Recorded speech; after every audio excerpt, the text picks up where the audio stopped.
सुबह शाम की चक्री में पिसती रहती है दिन भर। माहवारी की पीड़ा हो या बीमारी की तकलीफें, किस्मत का लिखा है शायद, ये सोच के सब सह जाती है।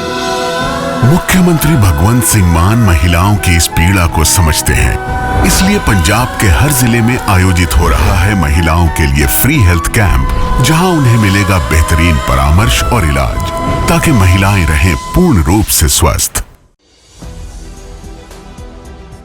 4 PM न्यूज नेटवर्क में दोस्तों आपका स्वागत है। मैं हूं आपके साथ राशिद जहीर। मनमोहन सिंह जी का देहांत हो गया। तमाम दुनिया के मुसन्निफों को मैं सुन रहा था, मुसन्निफ कहते हैं रिपोर्टर्स वगैरह को, उन्होंने मनमोहन सिंह की वो जी भर भर के तारीफें की हैं, पाकिस्तान के लोगों ने भी की हैं, तमाम दुनिया के लोगों ने, चूंकि वाकई सरदार जो थे वो सरदार ही थे। चलिए खैर, लेकिन मैं आपको बताऊं कि हमारा बॉलीवुड डरा हुआ है क्या? इत्तफाक से कल मैं खबर देख रहा था, मनोज वाजपेयी ने मनमोहन सिंह जी के बारे में श्रद्धांजलि दी। तो मैंने फिर क्या काम किया, मैं अमिताभ बच्चन के उस पर पहुंचा, लगा देता हूं आपकी स्क्रीन पर, 50 मिलियन 40 मिलियन, फिर शाहरुख खान के पहुंचा, फिर मैं सलमान खान के पहुंचा।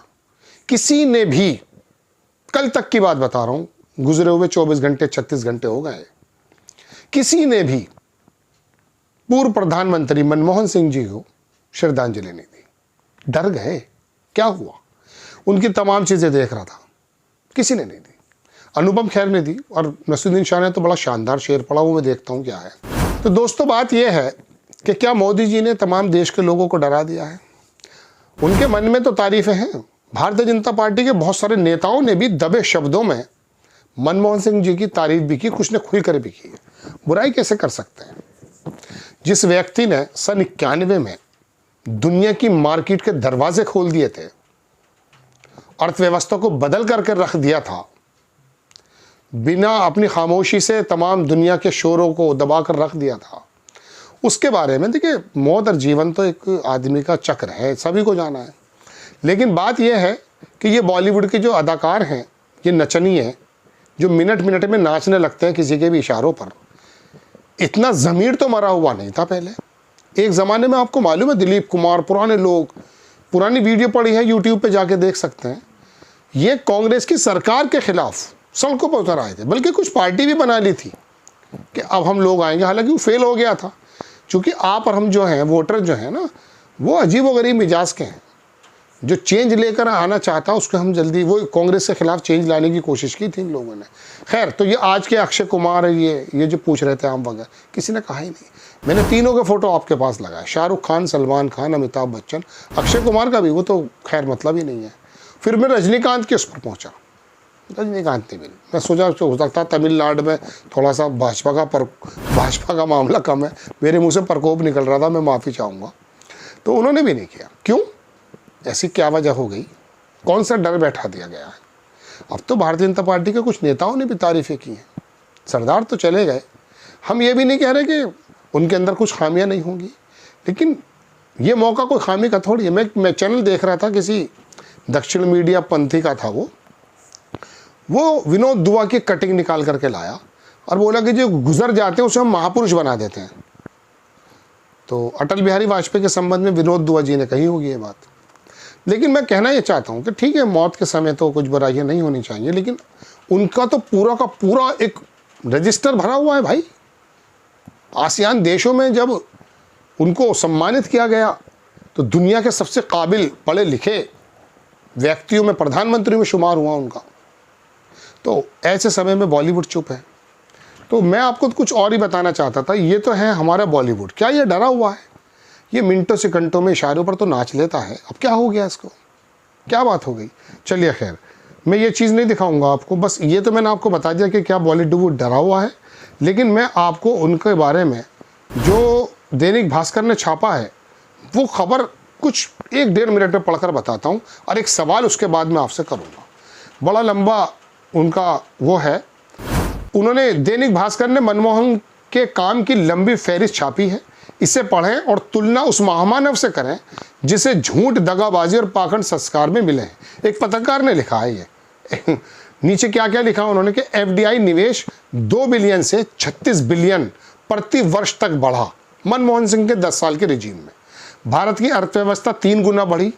अटल बिहारी वाजपेयी को जब सौंपी थी तो $750 बिलियन की हमारी अर्थव्यवस्था थी जब मिली थी अटल बिहारी वाजपेयी से, और जब मोदी जी को 2014 में मनमोहन सिंह ने सौंपी है 2.25 ट्रिलियन के बराबर होगा। 0.25 ट्रिलियन से 2.25। भारत की अर्थव्यवस्था 3 गुना बढ़ी। माल निर्यात 60 बिलियन से 320 बिलियन तक का बढ़ा। विदेशी भंडार 100 बिलियन से 315 बिलियन तक का बढ़ा। ये झुटला नहीं सकता कोई भी, इन आंकड़ों को कोई झुटला नहीं सकता है। 5 लाख किलोमीटर ग्रामीण सड़कों का निर्माण हुआ। 1 लाख गांवों का विद्युतीकरण और 5 करोड़ घरों का विद्युतीकरण हुआ। इंदिरा आवास योजना के तहत गरीबों को घर उपलब्ध कराए।